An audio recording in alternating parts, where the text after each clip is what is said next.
In the physical world, authority is earned. A doctor trains for a decade just to wear a badge proving their legal right to treat you. But artificial intelligence bypasses that entirely. Companion chatbots are now generating professional credentials on demand, with absolutely zero real-world backing. In a recent field test, 5 separate AI platforms were prompted to act as medical professionals. Every single one, including a character named Dr. Jenna with tens of thousands of followers, completely fabricated a Pennsylvania state medical license number.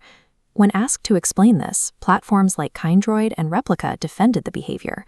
They stated that when an AI is told to play a doctor, generating a plausible-sounding license number is simply the model matching the role.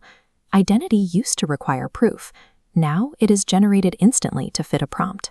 And that exact shift has sparked a nationwide legal fight over a single question. When a machine acts like a human, who carries the burden of proof? Take Anthropic.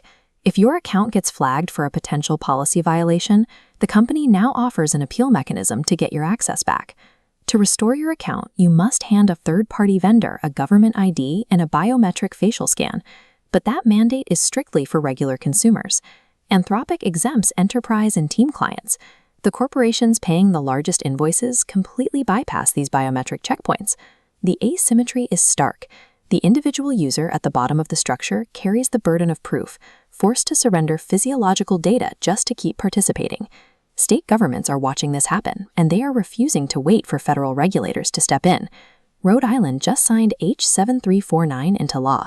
It points the duty of care squarely at the companies running mental health chatbots. The second a user expresses suicidal ideation or intent to self-harm, the operator is legally required to refer them to human crisis services. If the machine fails to make that referral, the state attorney general will penalize the company $15,000 a day. That money is then routed straight into the suicide prevention programs the AI failed to trigger. Meanwhile, Hawaii is pushing a bill that forces companion chatbots to explicitly disclose their non-human identity to minors. That legislation sits on Governor Josh Green's desk right now. He has exactly 4 days left to act before his silence officially becomes a decision. These states are flipping the burden of proof. Instead of making the user prove who they are, lawmakers are forcing AI operators to account for their software, attaching a literal daily price to automated negligence. Compare that localized urgency to the total stagnation in Washington.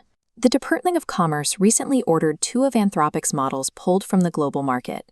4 bipartisan House members sent a letter demanding the exact statutory authority, technical evaluations, and interagency review that supposedly justified the ban. At the exact same time, a downstream customer filed a lawsuit in federal court, arguing the directive exceeds all conceivable legal authority. The deadline for the government to respond came and went. Citizens are forced to scan their faces, and companies are forced to pay daily fines.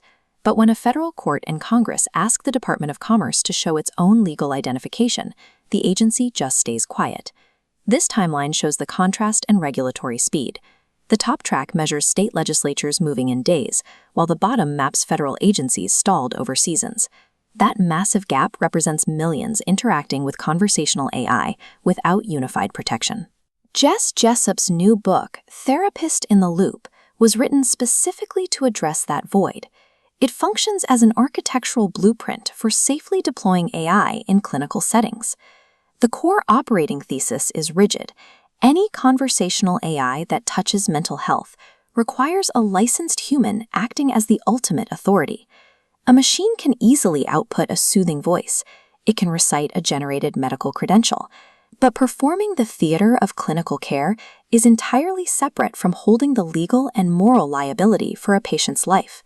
The software can process data and assist in the workflow, but because a sequence of code can never answer to a judge or pay a penalty, it can never be left in charge.